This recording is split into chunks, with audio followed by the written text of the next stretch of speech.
Welcome to top headlines. Jagan హయాంలో రద్దు చేసిన దళిత సంక్షేమ పథకాలన్నీ పునరుద్ధరిస్తామని సాంఘిక సంక్షేమ శాఖ మంత్రి డోలా బాల వీరాంజనేయ స్వామి పునరుద్ఘాటించారు. క్రిస్మస్, రంజాన్, సంక్రాంతి కానుకలు ఇస్తామని చెప్పారు. విజయవాడ తూర్పు నియోజకవర్గంలో ఎమ్మెల్యే గద్దె రామ్మోహన్తో కలిసి పర్యటించిన మంత్రి వరలక్ష్మీ నగర్ లో ఎస్సీ కమ్యూనిటీ హాల్ ను ప్రారంభించారు. ఎస్సీ కార్పొరేషన్ ను 3 ముక్కలు చేసిన జగన్ 5 ఏళ్లలో 3 కూడా రుణాలు ఇవ్వలేదని మంత్రి విమర్శించారు. ఎస్సీ కార్పొరేషన్ పక్కదావ పట్టించారు. తిరిగి ఎస్సీ కార్పొరేషన్ నిధుల్ని ఈ డిసెంబర్, జనవరిలోనే లబ్ధిదారులకు మేము కొత్తగా రుణాలు అందించబోతామని అనే విషయాన్ని గర్వంగా తెలియజేస్తున్నాను. దీనికి మన ప్రభుత్వం 340 కోట్ల రూపాయల నిధులు కేటాయించిందని చెప్పి తెలియజేస్తాం. అదేవిధంగా లిడ్ క్యాప్ ద్వారా కూడాను ఈరోజు మనం కొత్తగా లోన్లు ఇచ్చేటువంటి పరిస్థితిని ముందుకి పరిశ్రమలు ప్రోత్సహించేదానికి కూడా ముందుకు తీసుకుపోతున్నాం. ఇక్కడ ఆటో నగర్లో కూడా కోట్లాది రూపాయల విలువైన భూమిని గత ప్రభుత్వంలో అన్యాయకాంతం చేస్తే కోర్టులో కేసులు కూడా నడుస్తా ఉన్నాయి. దాన్ని కూడా స్వాధీనం చేసుకొని పీపీపీ మోడ్లో డెవలప్మెంట్ చేస్తామని కూడా మేము తెలియజేస్తా ఉన్నాం. అంతేకాకుండా ఎన్నడూ లేని విధంగా చరిత్రలో మొట్టమొదటిసారిగా 143 కోట్ల రూపాయలని ఎస్సీ హాస్టల్ రిపేర్ల కోసం నిధులు కేటాయించడం జరిగింది. ఆ నిధులు కూడా మనం కేటాయించడం జరిగింది. జనవరి నెలాఖరు లోపల పనులు పూర్తి చేసే పరిస్థితి ముందుకు పోతా ఉన్నాం. ఈరోజు హాస్టల్ విద్యార్థులు, గురుకుల పాఠశాల విద్యార్థుల యొక్క ఆరోగ్యానికి మా ప్రభుత్వం ప్రత్యేకంగా చర్యలు తీసుకుంటా ఉంది. వాళ్ళ శరీరంలో ఉన్నటువంటి మార్పుల వల్ల వచ్చినటువంటి వ్యాధులు కూడా ఇంటి దగ్గర తల్లిదండ్రుల దగ్గర ఉంటే ప్రాణాలు కోల్పోయే పరిస్థితుల్లో మా శాఖ వారి యొక్క శ్రద్ధ తీసుకొని కార్పొరేట్ వైద్యాన్ని కూడా చేయించినటువంటిది ఈ 5 నెలల్లో మేము సాధించారు కూడా తెలియజేసుకుంటూ ఇవాళ రక్షణ కోసం, వాళ్ళ యొక్క వసతుల కోసం ప్రత్యేకంగా దృష్టి సాధించాం. 3 రోజుల రష్యా పర్యటనలో ఉన్న రక్షణ శాఖ మంత్రి రాజ్నాథ్ సింగ్ ఆ దేశ అధ్యక్షుడు వ్లాదిమిర్ పుతిన్తో భేటీ అయ్యారు. ఈ సమావేశంలో రష్యా రక్షణ మంత్రి ఆండ్రో బెలోసోవ్ కూడా పాల్గొన్నారు. ఇరు దేశాల ద్వైపాక్షిక సంబంధాలు, రక్షణ సహకారంపై చర్చించారు. Bharat Russia inter government commission on military technical cooperation పైన ఫలవంతమైన చర్చలు జరిగినట్లు రాజ్నాథ్ పేర్కొన్నారు. భారత్ రష్యా మధ్య స్నేహ సంబంధం శిఖరం కంటే ఎత్తైనదని, సముద్రం కన్నా లోతైనదని మంత్రి రాజ్నాథ్ సింగ్ అన్నారు. రష్యా స్నేహితులకు భారత్ అన్ని వేళలా అండగా నిలుస్తుందని రాజ్నాథ్ స్పష్టం చేశారు.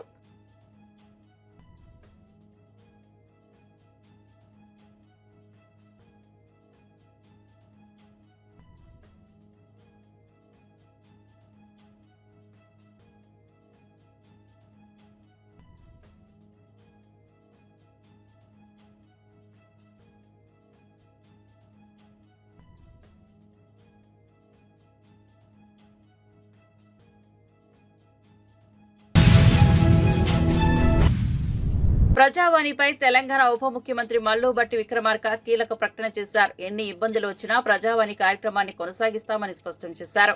ప్రజావాణిలో ఇచ్చిన దరఖాస్తులు పరిష్కారం అవుతున్నట్లు తెలిపారు. ప్రతి పౌరుడికి నమ్మకం కలిగేలా ఈ కార్యక్రమాన్ని ముందుకు తీసుకెళ్తామన్నారు. ప్రజాభవన్లో ఏర్పాటు చేసిన విలేకరుల సమావేశంలో ఆయన మాట్లాడుతూ ప్రజలకు జవాబుదారీగా ఉండాలనేది, ప్రజల అవసరాలు తీర్చాలనేది తమ ప్రభుత్వం లక్ష్యమన్నారు. ప్రజల కోసము ఉన్నామనే భావనను వారిలో అధికారులు కల్పించాలని సూచించారు. రాజ్యాంగ పీఠికలోని లక్ష్యాలను ప్రజలకు అందించాలని ప్రయత్నిస్తున్నామన్నారు. ఈ రాష్ట్రం నెట్టివేయబడి సామాన్యులు, బలైన వర్గాలు,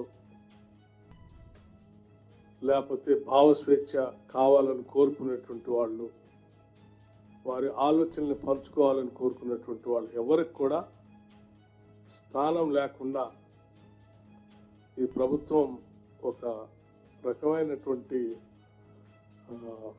పాలనని గుప్పెట్లో ఈ రాష్ట్రాన్ని బంధించి పాలన అందించి, అటువంటి పరిస్థితుల్లో ఆనాడు రాష్ట్ర కాంగ్రెస్ కమిటీ అధ్యక్షుడిగా, ఇప్పుడు ముఖ్యమంత్రిగా ఉన్నటువంటి రేవంత్ రెడ్డి గారు భారీ బహిరంగ సభలు ఏర్పాటు చేసి, సిఎల్పి లీడర్గా నేను ఆదిలాబాద్ నుంచి ఖమ్మం వరకు పాదయాత్ర చేస్తూ యావత్ రాష్ట్ర కాంగ్రెస్ అంతా కూడా కదిలి ప్రజల మధ్యకు వెళ్ళి, మీ అందరి ఆలోచన ఆకాంక్షల మేరకు మా నాయకురాలు సోనియా గాంధీ గారు తెలంగాణ రాష్ట్రం ఇచ్చింది, కానీ మీ లక్ష్యాల్ని మాత్రం నెరవేర్చడానికి ఈ ప్రభుత్వం చేయలేకపోతా ఉంది. దాన్ని అర్థం చేసుకున్న కాంగ్రెస్ పార్టీ ఇందిరమ్మ రాజ్యం వస్తేనే చక్కగా మీకు న్యాయం చేయగలం మేము అని చెప్పి మీ అందరి మధ్యలో అంశాలన్నింటినీ ముందుంచి మీ అందరి ఆలోచనల మేరకు మీ అందరి ఆశీర్వచనంతో ఇందిరమ్మ రాజ్యాన్ని ప్రజాప్రభుత్వాన్ని ఈ రాష్ట్రంలో ఏర్పాటు చేసుకోవడం జరిగింది. ప్రభుత్వం ఏర్పడిన మరుక్షణమే తీసుకున్న నిర్ణయం ప్రజల అవసరాల్ని వారి ఇబ్బందుల్ని నేరుగా వారు వచ్చి కలిసి చెప్పుకునేటువంటి వ్యవస్థని ఏర్పాటు చేయాలనేటువంటి ఆలోచనతోనే ఈ ప్రజావాణి కార్యక్రమాన్ని ఏర్పాటు చేయడం జరిగింది. కేవలం పేరుకు మాత్రమే ప్రజావాణి ఏర్పాటు చేసి వదిలేయటం కాకుండా వచ్చిన ప్రతి కాగితాన్ని దాన్ని కంప్యూటరైజ్ చేసి సంబంధిత అధికారులకు పంపించి మళ్ళీ ఆ అధికారులు వచ్చిన కాగితం పైన వారు తీసుకున్న నిర్ణయం కూడా వెంటనే సమాధానం మనకు వచ్చేటట్టుగా ఒక వ్యవస్థను ఏర్పాటు చేసుకొని దాన్ని నిరంతరం పర్యవేక్షిస్తూ అధికారులు ముందుకు పోతా ఉన్నారు. అందుకే కూటమి ప్రభుత్వం రైతులకు పెద్ద ఎత్తున సహాయం చేస్తామని చెప్పి మోసం చేసిందని చంద్రబాబు మొదటి నుంచి రైతు వ్యతిరేకి అని వైఎస్ఆర్సీపీ సీనియర్ నేత భూమన కరుణాకర్ రెడ్డి మండిపడ్డారు. అన్నదాతకు అండగా పేరుతో ఈ నెల 13 నుంచి వైఎస్ఆర్సీపీ చేపట్టనున్న నిరసన కార్యక్రమాల పోస్టర్ను భూమన విడుదల చేశారు. ఈ సందర్భంగా ఆయన మాట్లాడారు. ఏడాదికి 20,000 ఆర్థిక సాయం చేస్తామని, వరికి మద్దతు ధర ఇస్తామని చెప్పిన చంద్రబాబు అధికారంలోకి వచ్చి 6 నెలలైనా రైతులను పట్టించుకోకపోవడం దారుణమన్నారు. 20 ఏళ్ల క్రితమే చంద్రబాబు రైతు వ్యతిరేకి ఉచిత కరెంట్ ఇస్తామని ఆనాడు వైఎస్ఆర్ చెబితే హేళన చేసిన వ్యక్తి చంద్రబాబు 86,000 కోట్ల రుణమాఫీ చేస్తామని 2014లో మోసం చేశారని తెలిపారు. మీడియా ప్రతినిధులపై నటుడు మోహన్ బాబు దాడి చేయడాన్ని జర్నలిస్టు సంఘాలు తీవ్రంగా ఖండిస్తున్నాయి. మీడియా ప్రతినిధులకు మోహన్ బాబు క్షమాపణ చెప్పాలని డిమాండ్ చేస్తూ జల్పల్లిలో ఆయన నివాసం వద్ద జర్నలిస్టులు ఆందోళన నిర్వహించారు. కాగా జర్నలిస్టులపై దాడి ఘటనను టీయూడబ్ల్యూజే రాష్ట్ర అధ్యక్షుడు విరాహత్ అలీ తీవ్రంగా ఖండించారు. మోహన్ బాబు రౌడీ షీటర్ మాదిరిగా ప్రవర్తించారని ఆయన మండిపడ్డారు. మీడియా స్వేచ్ఛకు భంగం కలిగించడం సరికాదని ఆయన హితవు పలికారు. మోహన్ బాబుపై హత్యాయత్నం కేసు నమోదు చేయాలని TUWJ general secretary Maruthi Sagar demand చేశారు. మోహన్ బాబుపై తక్షణమే చర్యలు తీసుకోవాలని, లేదంటే ఆందోళన తీవ్రతరం చేస్తామని హెచ్చరించారు. AP Telangana video journalist association కూడా మోహన్ బాబు చర్యలను ఖండించింది.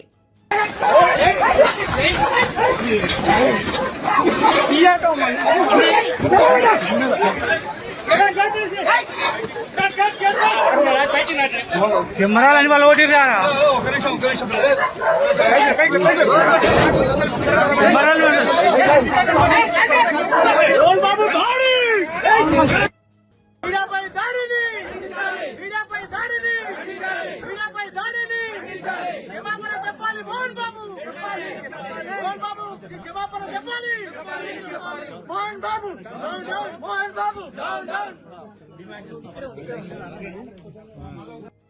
జూమ్ జూమ్ చేయి కొట్లాడకు జూమ్ చేయి కొడరా కొడరా కొట్టుకున్నావా కొట్టుకున్నావా జూమ్ చేయి కొట్టుకున్నావు కొట్టుకున్నావు అన్న వచ్చి బయటికి వచ్చి అన్న బయటికి వచ్చి వచ్చి బయటికి వచ్చి ఆగన్నా వచ్చి బయటకు వచ్చి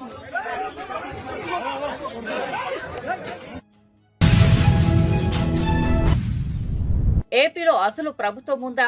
పంట నష్టపోయిన రైతులకు ఎప్పుడు పరిహారం అందిస్తారంటూ వైఎస్ఆర్సీపీ నేత మాజీ మంత్రి బొత్స సత్యనారాయణ ప్రశ్నించారు. కాకినాడలో ఉమ్మడి గోదావరి జిల్లా వైఎస్ఆర్సీపీ సమీక్షా సమావేశం నిర్వహించారు. మాజీ మంత్రులు కురసాల కన్నబాబు, దాడిశెట్టి రాజా, వైఎస్ఆర్సీపీ నేత ముద్రగడ పద్మనాభం, మాజీ ఎంపీలు వంగాగీత, చింతా అనురాధ హాజరయ్యారు. ఈ సందర్భంగా బొత్స మాట్లాడుతూ విద్యార్థులు, రైతులు విద్యుత్ బిల్లుల పెంపుపై పోరాటం చేయాలని వైఎస్ జగన్ పిలుపునిచ్చారు. ప్రజల తరపున గొంతెత్తాలి, ప్రభుత్వంపై ఒత్తిడి తేవాలి, ధాన్యానికి మద్దతు ధర ఇచ్చి ప్రభుత్వమే కొనుగోలు చేయాలి. ఈ నెల 13న రైతు సమస్యలపై కలెక్టర్లకు వినతి పత్రాలు ఇస్తామన్నారు. ఈ నెల 27న విద్యుత్ బిల్లుల పెంపుపై ఉద్యమిస్తామన్నారు. జనవరిలో ఫీజు రియంబర్స్మెంట్ కోసం ఉద్యమిస్తామని బొత్స తెలిపారు. జరుగుతున్నాయంటే అంతకుముందు ఒక మంత్రి గారు వచ్చారు, ఆయన వచ్చి పరిశీలించారు.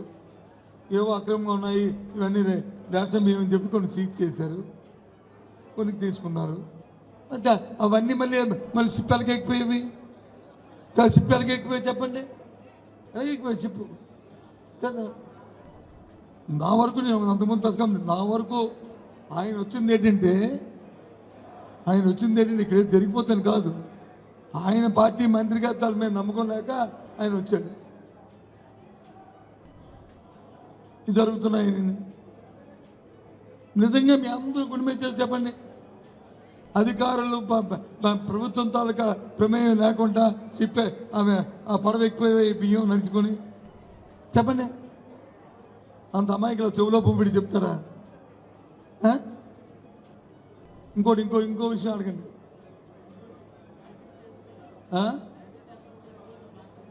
మా పార్టీ ఏంటి?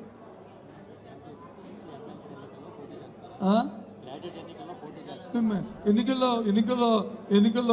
రాబోయే ఎన్నికల్లో పార్టీ తరఫున ఎవరు పోటీ చేయాలి? పార్టీ తరఫున పోటీ చేయాలి.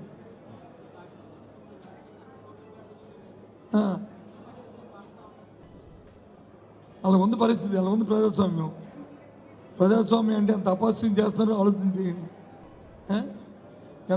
ఎంత చేతుల్లో తీసుకుంటున్నారు, ఏ విధంగా ఉందో. ఇంకా ఇద్దరు వెళ్ళిపోయారు, ఇద్దరు వచ్చారు, బాగానే ఉంది. కొందరు వచ్చి ఆయన అమ్మేసుకుంటున్నారు. మమ్మల్ని రిజైన్ చేసేయండి, మమ్మల్ని వచ్చి మేము రాజీనామా చేస్తాము, మాది అంగీకరించేయండి, మేము అమ్ముడిపోతాము అని చెప్తున్నారు. ఇది ఎక్కడ చేసే విడ్డూరమో. నేను 30 సంవత్సరాలు రాజకీయాల్లో ఉన్నాను, ప్రత్యక్ష రాజకీయాల్లో, కానీ ఇలాంటి సిస్టమ్ చూడలే. ఏకంగా పదవి అమ్మేసుకుంటున్నారు. అలాంటి వాళ్ళు కూడా ఉన్నారు, ఈ జిల్లాలో కూడా ఉన్నారు. ఇదేం చెప్పండి, నేను పేరు చెప్పండి, కానీ ఇది న్యాయమా?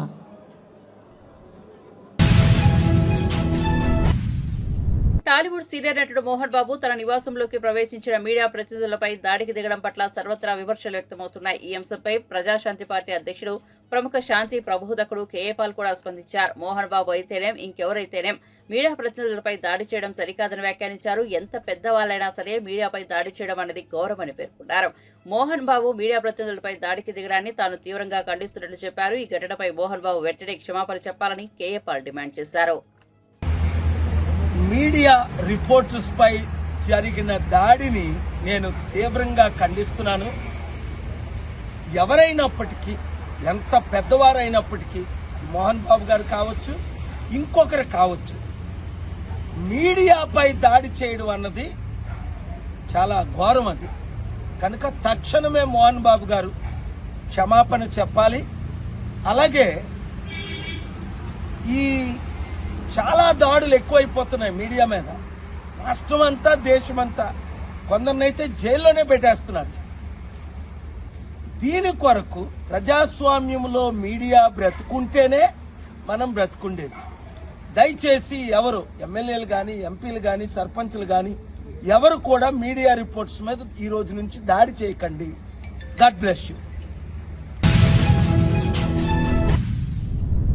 వైసీపీ ఎంపీ విజయసాయిరెడ్డిపై తీవ్రస్థాయిలో మండిపడ్డారు మాజీ మంత్రి సోమిరెడ్డి చంద్రమోహన్ రెడ్డి. అమరావతిలో ఆయన మీడియాతో మాట్లాడుతూ విజయసాయిరెడ్డి మితిమీరిన మాటలను పోలీసులు ఉపేక్షించాల్సిన అవసరం లేదని అన్నారు. ఆయన ఇంకా బయట తిరుగుతుండడం ఆశ్చర్యాన్ని కలిగిస్తోందని వ్యాఖ్యానించారు. విజయసాయిరెడ్డికి కొవ్వు ఎక్కువ అని, ఆయన ఓ రోగులాగా మాట్లాడుతున్నారని వ్యాఖ్యలు చేశారు. అంతేకాదు, నీ బ్రతుకంతా తెలుసంటూ సంచలన కామెంట్స్ చేశారు. గతంలో పింక్ డైమండ్ గురించి చంద్రబాబుపై విజయసాయిరెడ్డి కామెంట్స్ చేసిన విషయం తెలిసిందే. తిరుమల శ్రీవారికి చెందిన కొన్ని విలువైన ఆభరణాలు పింక్ డైమండ్ చంద్రబాబు వద్దే ఉన్నాయని అన్నారు విజయసాయిరెడ్డి. కేంద్ర బలగాలతో వెంటనే చంద్రబాబు నివాసంలో తనిఖీలు చేపడితే అవన్నీ దొరుకుతాయని అన్నారు. అయితే విజయసాయిరెడ్డి జైలుకు పంపడానికి ఈ ఒక్క అసత్య ఆరోపణ చాలని అన్నారు సోమిరెడ్డి. దోపిడీకి కాదేది అనర్హం అన్నట్లు జగన్తో అవినీతిలో ఆయన పోటీ పడ్డారని విమర్శించారు. నీకెందుకంత కొవ్వు? నీ అరవిందో దగ్గర నుంచి, నువ్వు విశాఖపట్నంలో కబ్జాలు చేసిన భూముల దగ్గర నుంచి ఇంకా నువ్వు అట్లా మాట్లాడుతున్నావంటే వయసు ఎక్కువైపోయింది, ముసలోడు అయిపోయినావు, ఫ్యాట్ ఎక్కువైపోయింది. ఆ కొవ్వు ఎక్కువైపోయి మొన్న కూడా మళ్ళీ ఇంకో కేసులో ఏటుగా ఉంటావు.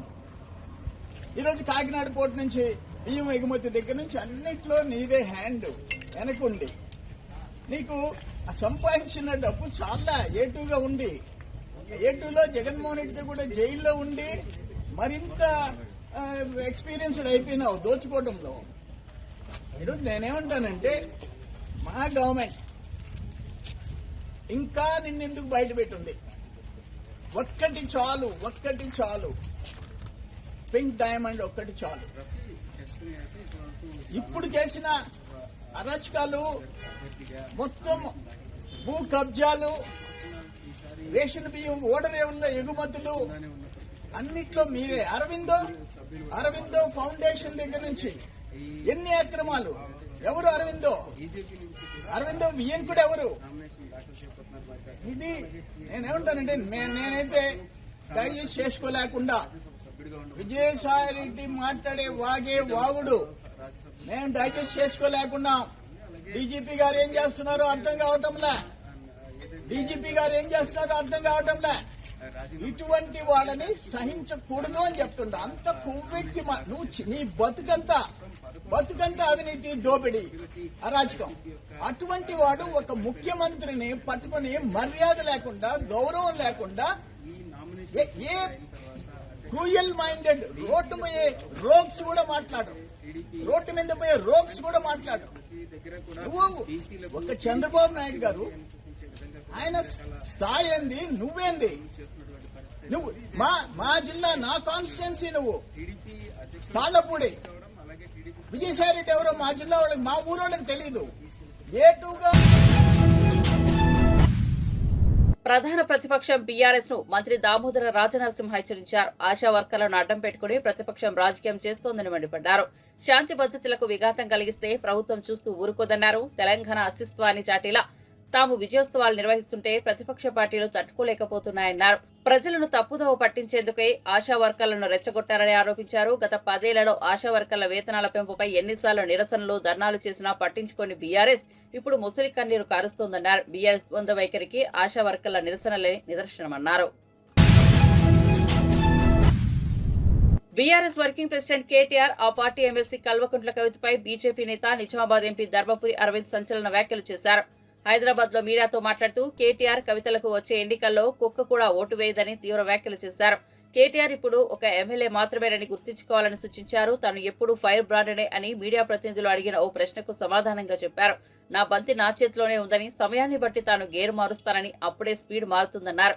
ప్రస్తుతం రాష్ట్రంలో తెలంగాణ తల్లి విగ్రహం పేరుతో పిచ్చి రాజకీయం చేస్తున్నారని దుయ్యబట్టారు. సంక్రాంతి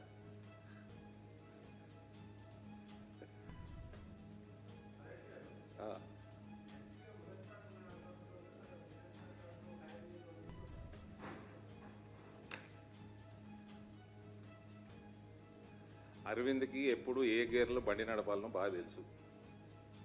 గేరు మార్చడం నా చేతిలోనే పని. సమయం సందర్భం వచ్చినప్పుడు గేరు మారుతుంది. There is no doubt.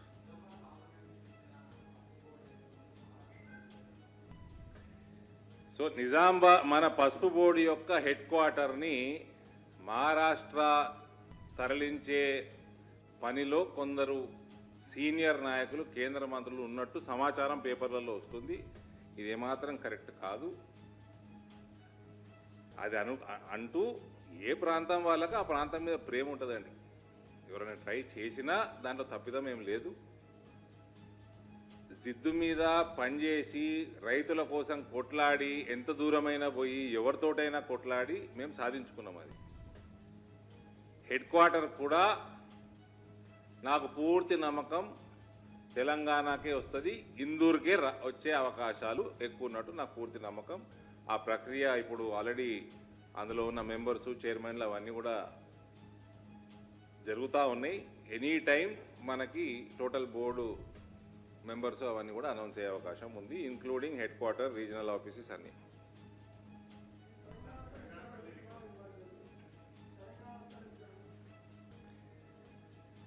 ఇప్పుడు ఇటువంటి రాజకీయాలు కొంచెం దురదృష్టకరం. తెలంగాణని అభివృద్ధి చేసినోడు కేసీఆర్ కాకపోయే వీళ్ళు చేస్తలేరు, కానీ విగ్రహాల రాజకీయం మాత్రం చేస్తున్నారు. అదేదో సొమ్ములు తీసేసిరని వీళ్ళు, తెలంగాణ తల్లి సొమ్ములని కాంగ్రెస్ వాళ్ళు దోసేసుకున్నారట. తెలంగాణ దోసేసుకున్నాడు కేసీఆర్. ఆ కాళేశ్వరము అది పాడుగాని అది 1,00,000 కోట్లు పెట్టిండు, 1 ఎకరా మెరగలే. ఆ బ్రిడ్జులు క్రాక్లు వచ్చినాయి, అదేంది డ్యాములు క్రాక్లు వచ్చినాయి. ఆ మిషన్ భగీరథ నీళ్ళే. సీఎం రేవంత్ రెడ్డి సొంత నియోజకవర్గంలో 100% రుణమాఫీ అయినట్లు రైతులు చెప్తే తాను రాజకీయాలు వదిలేస్తానని బీఆర్ఎస్ వర్కింగ్ ప్రెసిడెంట్ కేటీఆర్ తేల్చి చెప్పారు. సీఎం సొంత ఊరు కొండారెడ్డిపల్లిలో గాని, సొంత నియోజకవర్గం కొడంగల్లో గాని మీడియా వెళ్లి రైతులను కలిసి వివరాలు సేకరించాలని 100% పూర్తయితే తాను రాజకీయాల నుంచి తప్పుకుంటానని స్పష్టం చేశారు. ఎన్నికల్లో మోసపూరిత హామీలిచ్చి రైతులను ప్రజలను కాంగ్రెస్ మోసం చేసిందని మండిపడ్డారు. అలవిగాని హామీలిచ్చి అరకుర రుణమాఫీ చేసి 100% పూర్తయినట్లు గొప్పలు చెప్పుకుంటున్నారని ఆగ్రహం వ్యక్తం చేశారు. రేవంత్ రెడ్డి ఏడాది పాలనకు 0 మార్కులు కూడా రావని, చరిత్రలో అసమర్థ సీఎంగా ఆయన మిగిలిపోతారని ఎద్దేవా చేశారు. ప్రభుత్వాన్ని నడిపే సత్తా లేకనే బీఆర్ఎస్ చేసిన పనులను తమ ఖాతాలో వేసుకుంటున్నారని విమర్శించారు. ప్రపంచంలోనే 2 అతిపెద్ద గూగుల్ క్యాంపస్ ను బీఆర్ఎస్ ప్రభుత్వం హైదరాబాద్ కు తీసుకొస్తే రేవంత్ రెడ్డి మాత్రం గూగుల్ ను తామే తీసుకొచ్చామని చెప్పుకుంటున్నారని మండిపడ్డారు. ఇప్పటికైనా ముఖ్యమంత్రి స్పందించాలే. 16వ తారీఖు అసెంబ్లీ ప్రారంభం కాబోతా ఉంది. తిరిగి ఈ లోపల స్పందించి వారికి న్యాయం చేయి, లేకపోతే అసెంబ్లీలో కూడా నిన్ను వదిలిపెట్టాం. అసెంబ్లీలో కూడా తప్పకుండా ఆడబిడ్డలకు ఇప్పుడే నేను మాటిచ్చిన. కేసీఆర్ గారు ఏ రకంగానైతే మాకు మొన్న దిశానిర్దేశం చేశారో, ఆశ ఆడబిడ్డల కోసమే కాదు ఇతర చిరుద్యోగులకు కూడా అండగా నిలబడండి అని చెప్పారు. అదే ఆలోచనకు అనుగుణంగా 16వ తారీఖు నుంచి ప్రారంభమయ్యే అసెంబ్లీలో కూడా ప్రభుత్వాన్ని నిలదీస్తాం. మరొక వైపు మానవ హక్కుల సంఘం, అదేవిధంగా మహిళా కమిషన్ కూడా తప్పకుండా కలుస్తాం. దెబ్బలు తిన్న ఆడపిల్లలకు మేము చెప్పొచ్చాం, ఒకవేళ మీకు గనక ఇక్కడ ప్రభుత్వ వైద్యం, సర్కారీ వైద్యం మీకు సూట్ కాకపోతే, నచ్చకపోతే మీరు రండి, మా పార్టీ తరఫున మేమే తీసుకెళ్లి ప్రైవేట్ ఆసుపత్రిలో మంచి వైద్యాన్ని కూడా అందిస్తామని చెప్పి కూడా వారికి చెప్పినాం. ధైర్యం కూడా చెప్పాము, ధైర్యంగా ఉండండి, పోరాడండి, మీకు అండగా మేమంతా కూడా ఉన్నాం, మీతో భుజం కలిపి నడుస్తామని చెప్పాం. అసెంబ్లీలో కొట్లాడతాం, బయట కూడా కొట్లాడతాం. రాష్ట్రంలో ఉండే ప్రతి ఆశ ఆడబిడ్డకు మేము బీఆర్ఎస్ తరఫున మాటిస్తా ఉన్నాం. మీకు ఇచ్చిన హామీని, ప్రభుత్వం ఇచ్చిన హామీని నిలబెట్టుకునేదాకా మీ తరఫున శాసన మండలిలో మా మహమూద్ అలీ గారు, మా నవీన్ కుమార్ రెడ్డి గారు, అదేవిధంగా మహమూద్ అలీ సాబ్, అదేవిధంగా శాసనసభలో మేమందరం కూడా గొంతు విప్పుతాం. ఖచ్చితంగా ప్రభుత్వాన్ని నిలదీస్తాం. మీకు కూడా పూర్తి స్థాయిలో న్యాయం జరిగే వరకు మీతో ఉంటామని చెప్పి కూడా తెలియజేస్తూ, ప్రభుత్వం వెంటనే నిన్న అరాచకంగా వ్యవహారం చేసిన పోలీసులను తక్షణమే సర్వీస్ నుంచి డిస్మిస్ చేయాలి. సస్పెన్షన్ కాదు, సర్వీస్ నుంచి డిస్మిస్ చేయాలి. ఎందుకంటే ఆడబిడ్డల మీద చేసేటప్పుడు 1-2 సార్లు ఆలోచించుకోవాలి. ఎవరైనా సరే పోలీసు వాళ్ళు ఇష్టం వచ్చినట్టు, అధికారం ఉంది కదా, కాకి యూనిఫామ్ ఉంది కదా, మేము ఇష్టం వచ్చినట్టు చేస్తాం, ఏం చేసినా నడుస్తుంది అనుకుంటే కుదరదు, వదిలిపెట్టమనే మాట కూడా ఈ సందర్భంగా తెలియజేస్తూ, నిన్న మరి సహకరించిన పాత్రికేయ మిత్రులకు కూడా, వాళ్ళ మీద జరిగిన దాడిని దేశం మొత్తం దృష్టికి తీసుకొచ్చిన మా మీడియా మిత్రులకు కూడా ప్రత్యేకంగా ధన్యవాదాలు కూడా నేను తెలియజేస్తా ఉన్నా. ఉస్మానియాలో మంచి సేవలు కూడా అందిస్తా ఉన్నారు. డాక్టర్లు, పారామెడికల్ సిబ్బంది, అదేవిధంగా చాలా మంది పేదలు కూడా రోగులు ఉన్నారు. వారికి మంచి సేవలు అందిస్తున్న ప్రభుత్వ వైద్య సిబ్బంది. మహిళలంటే రేవంత్ సర్కార్ కు ఏమాత్రం గౌరవం లేదు. ఇటీవల లగచర్లలో గిరిజన మహిళా రైతులు మొన్న ఆశా కార్యకర్తలపై భౌతిక దాడులే ఇందుకు నిదర్శనమని కరీంనగర్ జెడ్పీ మాజీ చైర్పర్సన్ తులా ఉమా మండిపడ్డారు. తెలంగాణ తల్లి విగ్రహాన్ని ఆవిష్కరించిన రోజే కాంగ్రెస్ ప్రభుత్వం ఆశా కార్యకర్తలపై పోలీసులతో దాడి చేయించిందని ఆరోపించారు. తెలంగాణ భవన్లో ఆమె విలేకరులతో మాట్లాడారు. హామీలను నెరవేర్చాలని కోటిలోని మెడికల్ అండ్ హెల్త్ ఆఫీస్ ఎదుట శాంతియుతంగా నిరసన తెలుపుతున్న ఆశా కార్యకర్తలపై పోలీసుల దమనకాండ దుర్మార్గమని పేర్కొన్నారు. ఘటనపై మహిళా కమిషన్ కు ఫిర్యాదు చేశామని తెలిపారు. విచారణ జరిపి బాధ్యులపై చర్యలు తీసుకుంటామని చైర్పర్సన్ హామీ ఇచ్చారని పేర్కొన్నారు. బాధితులకు న్యాయం జరిగే వరకు ప్రభుత్వాన్ని వదిలిపెట్టబోమని హెచ్చరించారు. వారికి బీఆర్ఎస్ అండగా ఉంటుందని భరోసానిచ్చారు. చాలా మంది, ఒక మహిళనైతే ఆమెకు విపరీతం కాలు ఇరిగింది, ఆమె స్పృహ తప్పి పడిపోయింది. ఇవాళ హాస్పిటల్లోనే ఉన్నటువంటి పరిస్థితి. చాలా మందికి, ఒక 5-6 మంది మహిళలకి గాయాలైనటువంటి పరిస్థితి. కాబట్టి పోలీసులు అతి ఉత్సాహం చూపించి ఆశా వర్కర్ల పైన ఏదైతే నిన్న చేసినటువంటి దారుణానికి ఒడిగట్టినరో దాన్ని ఇవాళ కమిషన్ దృష్టికి తీసుకురావాలి. వారు ఒక మహిళగా, మహిళా కమిషన్, ఎందుకంటే మహిళా సమస్యల పైన తను స్పందిస్తున్నారు, ఖచ్చితంగా రెస్పాండ్ అవుతారనే దాంతో మేము వచ్చి ఒక రిప్రజెంటేషన్ ఇద్దామని అనుకున్నాం. కానీ తను అప్పటికే నేను పోలీసులకు నోటీస్ పంపించానక్క, ఒక ఉమెన్ గా మరి మహిళలపైన అట్లా ఎందుకు ప్రవర్తించారని నేను నోటీస్ పంపించాను. కానీ మీరు చెప్పారు కదా, కాబట్టి ఖచ్చితంగా మీరు ఇచ్చినటువంటి రిప్రజెంటేషన్ నేను పరిశీలిస్తాను.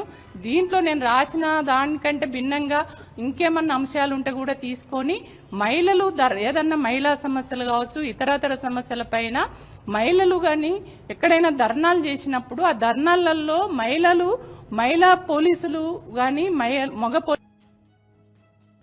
ప్రవర్తించాలి అనేది ఖచ్చితంగా నేను ఒక లెటర్ రాస్తాను, ఒక నోటీసు కూడా ఇష్యూ చేస్తాను అని చెప్పి చాలా పాజిటివ్ గా రెస్పాండ్ అయ్యిండ్రు. ఖచ్చితంగా ఈ మహిళలు అతి ఉత్సాహం చూపించి ఇట్లా మహిళల్ని లగిచర్ల కావచ్చు, వాళ్ళ ఆశా వర్కర్స్ పైన వాళ్ళు ప్రవర్తించినటువంటి తీరు కావచ్చు, ఇట్లాంటి ఆబ్జెక్షనబుల్ గా ఉన్నటువంటి పరిస్థితి ఉంది. చాలా అరాచకాలు చేస్తున్నారు పోలీసులు. కాబట్టి ఇట్లాంటి పోలీసుల పైన తక్షణమే చర్యలు తీసుకోవాలని చెప్పేసి కమిషన్ మాత్రం ముఖ్యంగా అట్లాంటి పోలీసులు ఇంకోసారి ఇట్లాంటి పనులు చేయకుండా, ఈ రకమైనటువంటి అతి ఉత్సాహం చూపించకుండా చర్యలు తీసుకునే విధంగా ఉండాలని చెప్పేసి బీఆర్ఎస్ మహిళా విభాగం పక్షాన ఆశా వర్కర్స్ యూనియన్ కు కూడా వాళ్ళు న్యాయమైనటువంటి పోరాటం చేస్తున్నారు, వాళ్ళ హక్కుల కోసం కొట్లాడుతున్నారు. కాబట్టి ఖచ్చితంగా మేము ఉన్నాము, మీకు అండగా ఉంటాము, మీరు చేస్తున్నటువంటి న్యాయమైనటువంటి పోరాటాన్ని కొనసాగించండి అని వాళ్ళకు కూడా ధైర్యాన్ని ఇస్తూ ఖచ్చితంగా వాళ్ళకు సపోర్టుగా కూడా మేము ఇవాళ వారికి సపోర్టుగా రావడం జరిగింది. కాంగ్రెస్ ప్రభుత్వ ఏడాది పాలనలో మంత్రి శ్రీధర్ బాబు మంత్రి నియోజకవర్గానికి ఒరగబెట్టిందేమీ లేదని మాజీ ఎమ్మెల్యే పుట్ట మధుకర్ మండిపడ్డారు. 40 ఏళ్ల నుంచి ఆయన కుటుంబానికి చెందిన వారే ఎమ్మెల్యేలుగా ఉన్నప్పటికీ ఈ ప్రాంత అభివృద్ధిని పట్టించుకోలేదని విమర్శించారు. మేనిఫెస్టో కమిటీ చైర్మన్ గా, మంత్రిగా కీలక పదవులు అనుభవిస్తున్న శ్రీధర్ బాబు నియోజకవర్గ ప్రజలను పట్టించుకోవడం దుర్మార్గమని ఆగ్రహం వ్యక్తం చేశారు. శ్రీధర్ బాబు వైఫల్యాలపై మంగళవారం ఆయన తెలంగాణ భవన్లో ఛార్జిషీట్ విడుదల చేశారు. అనంతరం మధుకర్ మాట్లాడుతూ ఏడాదిలో చిన్న కాళేశ్వరం ప్రాజెక్టును నిర్మిస్తామని ఎన్నికల సమయంలో ప్రగల్భాలు పలికిన శ్రీధర్ బాబు ఇప్పటి వరకు కనీసం తట్టెడు మట్టి కూడా తీయలేదని ధ్వజమెత్తారు. వెలుగులోకి వస్తుంది, తాడిచెల్ల వెలుగులోకి వస్తుంది. మంత్రి నుంచి కాటారం నుంచి భూపాలపల్లికి వెళ్తే 52 కిలోమీటర్లు వస్తే, ఇటు నుంచి వెళ్తే 32 కిలోమీటర్, అంటే 20 కిలోమీటర్లు ఆదా అవుతుంది. దాని మీద మంత్రిని ఎమ్మెల్యే ఇప్పటి వరకు దృష్టి పెట్టకుండా విఫలమైపోయిండు. ఆ రోజు చెప్పిండు ఇసుక పోతా ఉన్నది, ఇది తాత ముత్తాతల ఆస్తి, దీన్ని దోసుకపోతున్నారు కాంగ్రెస్ బీఆర్ఎస్ పార్టీలు అని చెప్పి ఈ ఇసుకంతా కూడా అమ్ముకుంటున్నారు, డబ్బులు పెట్టి వాళ్ళు గెలుస్తారు, ఆ డబ్బులు తీసుకొస్తారు అన్నాడు.